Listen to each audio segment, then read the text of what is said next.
nahuli na ng video. Saka na naalala. Luluto tayo ng noodles.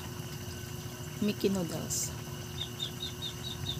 Ewan ko lang guys kung masarap ko. Wait nyo lang mamaya pag naluto na, magre-reveal ako.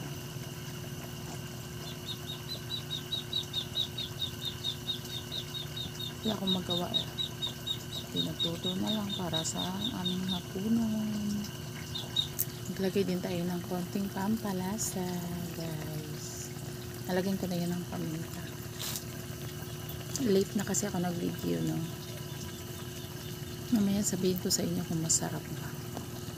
Wait lang, konting haluin ko. Sabi kasi sa akin, konti lang daw yung sabaw. Ay, wag daw sabaw. Ay, ewan. Pero feeling ko mas gusto ko yung may sabaw. Sana masarap. Masarap ako magluto. Pag nasamoy. Wait lang. Tikman natin.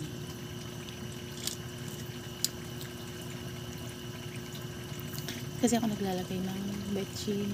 Minsan yung konting sarap-sarap lang. Tapos okay na. Ilalagay ko na yung ano na. Okay na to. Pwede nang ilagay yung noodles. Unti-unti lang. Yan. Ay, siguro baka maraming sabaw. Sana hindi.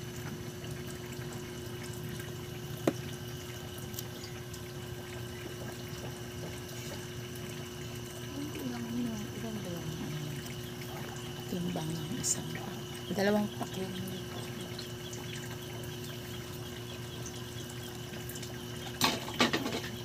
puro mo sa isang kilo.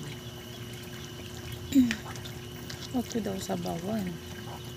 Eh ayan, talagang tuyot lang to. Konting halo, tapos kasi luto naman na siya.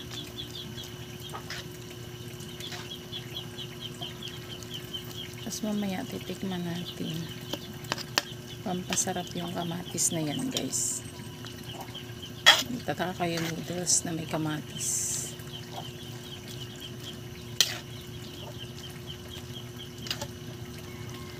Feeling ko masarap siya pag may kamatis.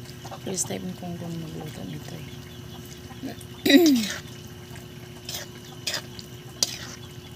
Ng ganitong klase. Nagluluto naman ako ibang style. Sarap.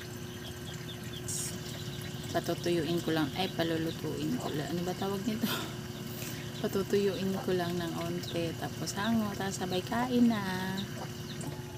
Kain ka nito, diba? Sure ako dyan. Kakain si Pogi Boy. Sarap to guys. Gusto niyo bang makita kung paano ako mabusog mamaya?